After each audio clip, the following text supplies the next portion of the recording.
lupa subscribe, bunyikan lonceng, like, and share. Assalamualaikum warahmatullahi wabarakatuh. Saya Elivianti, NIM 2081914 dari kelas Tadris IPSA. Saya di sini anggota dari kelompok 3 yang membahas tentang Garuda Pancasila. Saya akan menjelaskan sedikit tentang Garuda Pancasila. Lambang negara Indonesia adalah Garuda Pancasila dengan semboyan Bhinneka Tunggal Ika. Lambang negara Indonesia terbentuk burung Garuda yang kepalanya menoleh ke sebelah kanan. Perisai berbentuk menyerupai jantung yang digantung dengan rantai pada leher Garuda, dan semboyan Bhinneka Tunggal Ika yang berarti berbeda-beda tetapi tetap satu. Lambang ini dirancang oleh Sultan Hamid II dari Pontianak, yang kemudian disempurnakan oleh Insinyur Soekarno. Diresmikan pada tanggal 11 Februari 1950. Garuda muncul dalam berbagai kisah, terutama Jawa dan Bali. Dalam banyak kisah, Garuda melambangkan kebijakan, keberanian, kesetiaan, dan disiplin. Dalam tradisi Bali, Garuda dimuliakan sebagai tuan segala makhluk yang dapat terbang dan raja agung para burung. Di Bali, ia biasanya digambarkan sebagai makhluk yang memiliki kepala, paruh, sayap, dan ceker elang, tetapi memiliki tubuh dan lengan manusia. Posisi mulia Garuda dalam tradisi Indonesia sejak zaman kuno telah menjadikan Garuda sebagai simbol nasional Indonesia sebagai perwujudan ideologi Pancasila. Sekian penjelasan dari saya, akan diteruskan oleh anggota kelompok 3 yang selanjutnya. Assalamualaikum warahmatullahi wabarakatuh. Hai teman-teman, perkenalkan nama saya Eliana Lintri Mujanto dari jurusan Tadris IPSA IAIN Ponorogo. Di sini saya akan melanjutkan penjelasan dari kelompok saya, yaitu dari Mbak Elivianti, yang mana membahas tentang sejarah pemilihan lambang negara. Jadi teman-teman, setelah Perang Kemerdekaan Indonesia pada tahun 1945 sampai dengan 1949, yang mana disusul dengan pengakuan kedaulatan Indonesia melalui konferensi meja bundar oleh Belanda. Nah, pada saat itu pula Indonesia merasa bahwa Indonesia memerlukan adanya lambang negara. Nah, akhirnya pada tanggal 10 Januari 1950 dibentuklah sebuah panitia teknis, yang mana panitia teknis ini dinamakan Panitia Lencana Negara, yang berada di bawah koordinator Menteri Negara Zondar Portofolio Sultan Hamid II. Yang mana dengan susunan panitia, Muhammad Yamin sebagai ketua dan beberapa anggota, yakni Ki Hajar Dewantara, M.A. Abdullah Qasim, Muhammad Nasir, dan R.M. Purba Caraka.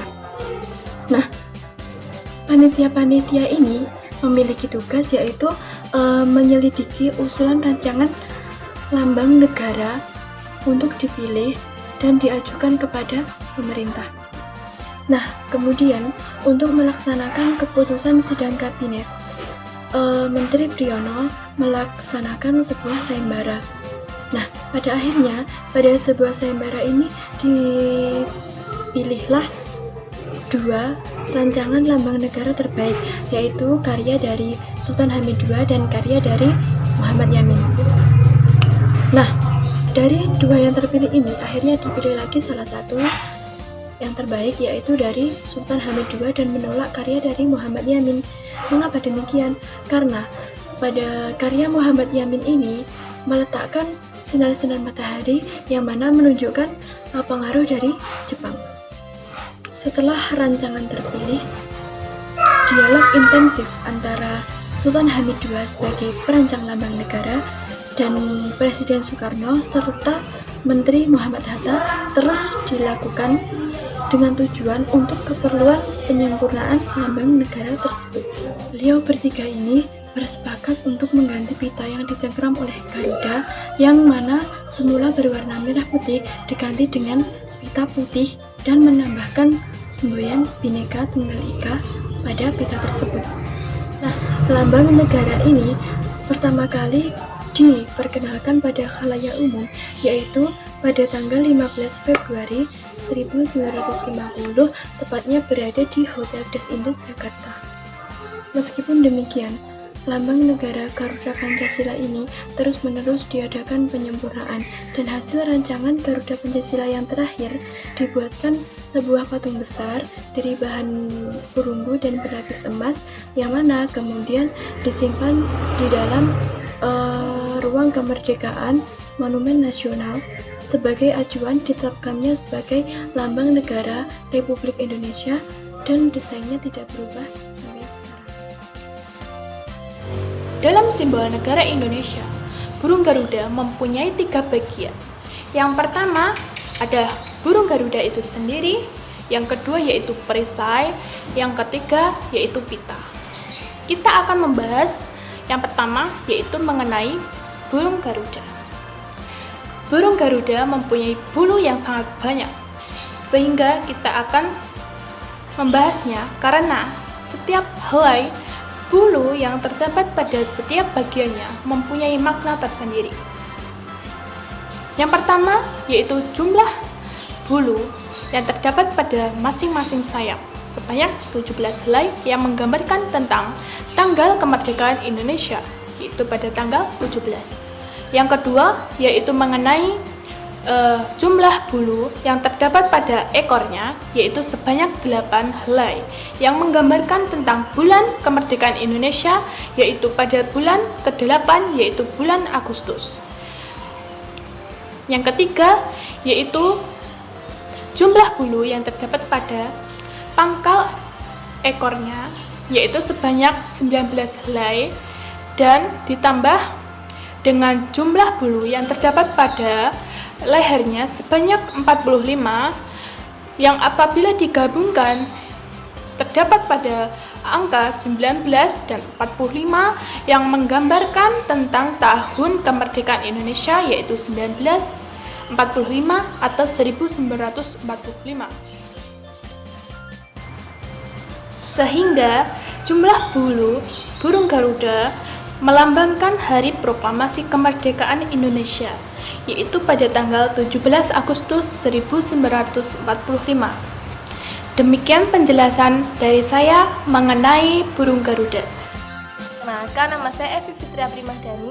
Di sini saya akan menjelaskan mengenai deskripsi dan filosofi pada perisai di dalam lambang burung Garuda. Perisai merupakan tameng yang telah lama dikenal dalam kebudayaan dan peradaban di Indonesia sebagai senjata yang melambangkan perjuangan, pertahanan, dan perlindungan diri untuk mencapai tujuan.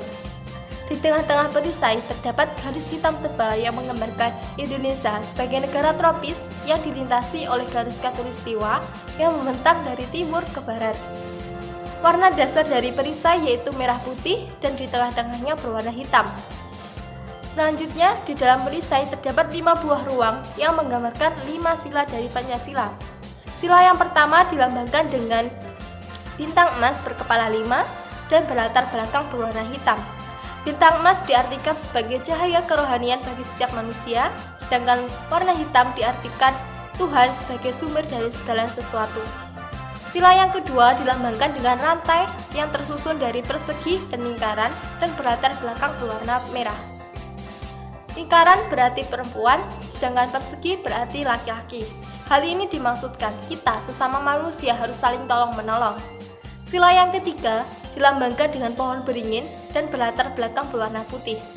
Pohon beringin memiliki filosofi, akarnya yang tunjang mempunyai arti yaitu persatuan dan kesatuan di Indonesia. Sedangkan akarnya yang menggelantung dari rantingnya mempunyai arti di Indonesia, mempunyai budaya yang berbeda-beda. Sila yang keempat dilambangkan dengan kepala banteng dan berlatar belakang berwarna merah.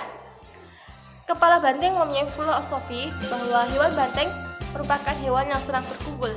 Jadi di sini diharapkan bahwa manusia dalam mengambil keputusan dapat melalui musyawarah, yaitu berkumpul. Sila yang kelima atau sila yang terakhir yaitu dilambangkan dengan padi dan kapas dan berlatar belakang berwarna putih. Hal ini mencerminkan pangan dan juga sandang dari masyarakat Indonesia sendiri dan tanpa membedakan status maupun kedudukannya. Demikian yang dapat. Oke teman-teman, di sini saya akan menjelaskan penjelasan dari teman saya tadi mengenai Garuda Pancasila. Kalau tadi sudah dijelaskan mengenai Garuda dan kemudian dijelaskan mengenai perisainya, kemudian di sini saya akan menjelaskan mengenai pita yang dibawa oleh si Garuda atau yang bertuliskan Bhinneka Tunggal Ika. Nah, di sini sebelum saya menjelaskan mengenai pita yang bertuliskan Bhinneka Tunggal Ika, alangkah baiknya saya mereview dulu apa yang telah disampaikan oleh teman saya tadi. Secara singkat saja ya. Yang pertama, kenapa kok dipilih burung Garuda? Karena nilai filosofis burung Garuda tersebut yaitu burung Garuda melambangkan suatu kekuatan atau keperkasaan. Jadi Garuda itu dilambangkan sebagai kekuatan. Kemudian warna emas pada burung Garuda melambangkan kejayaan Indonesia. Nah, warna emas ini melambangkan suatu kejayaan negeri Indonesia tercinta ini. Kemudian yang ketiga yaitu perisai di tengah melambangkan pertahanan bangsa Indonesia yang sangat kokoh. Ya, pertahanan bangsa Indonesia yang sangat kokoh sampai-sampai Amerika saja takut sama Indonesia, katanya seperti itu. Kemudian keempat yaitu warna merah putih pada perisai burung Garuda tersebut melambangkan warna bendera nasional, warna bendera negara kita Indonesia. Merah berarti berani dan putih berarti suci. Kemudian garis hitam tebal yang terdapat melintang pada perisai tersebut melambangkan wilayah Indonesia yang dilintasi oleh garis khatulistiwa. Kemudian di dalam perisainya itu terdapat sila-sila dari Pancasila. Yang pertama yaitu bintang. Nah, bintang berarti ketuhanan yang Maha Esa. Kemudian rantai yang berarti kemanusiaan yang adil dan beradab.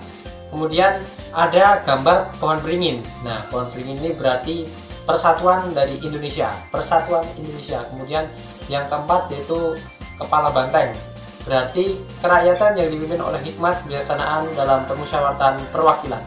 Kemudian yang kelima yaitu bunga padi dan kapas. Nah, berarti keadilan sosial bagi seluruh rakyat Indonesia. Ya, demikian tadi review saya mengenai gambar dari Garuda Pancasila. Ya, kita langsung lanjutkan saja mengenai apa itu Bhinneka Tunggal Ika. Nah, bagaimana sih Bhinneka Tunggal Ika? Nah, kita munculkan slide yang berikut ini.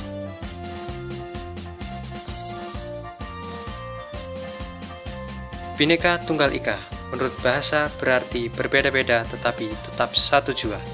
Artinya walaupun Indonesia terdiri dari berbagai macam suku, budaya, dan agama, namun Indonesia tetap satu. Menurut lampiran pada Peraturan Pemerintah Nomor 55 Tahun 1951, Pasal 5, lampiran ini menyebutkan bahwa kata Bhinneka dan Ika, kalimat tersebut seluruhnya diterjemahkan menjadi berbeda-beda tetapi tetap satu. Kedua kata itu sering menimbulkan salah tafsir. Orang mengira Ika berarti itu, padahal hanya kata petunjuk yang berarti itu. Semboyan ini diambil dari kitab Sutasoma karangan Empu Tatular. Dari pertengahan abad ke-14, kata-kata ini dipakai Tantular untuk menjelaskan paham Sanskertis antara Hinduisme dan Buddhisme yang menjadi aliran pada zaman itu.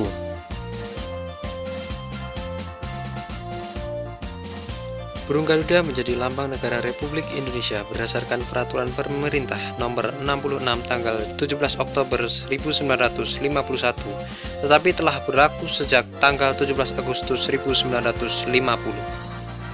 Demikian tadi adalah sedikit penjelasan saya mengenai Bhinneka Tunggal Ika yang tertuliskan pada tali di bawah yang dicengkram oleh si burung Garuda. Jika ada kurangnya saya mohon maaf. Jika jika ada lebihnya itu dari Allah Subhanahu wa taala. Aku qouli hada wallahu muwaffiq ila aqwamit thoriq. Syukran jazilan. Ila liqa fi amanillah. Wassalamualaikum warahmatullahi wabarakatuh.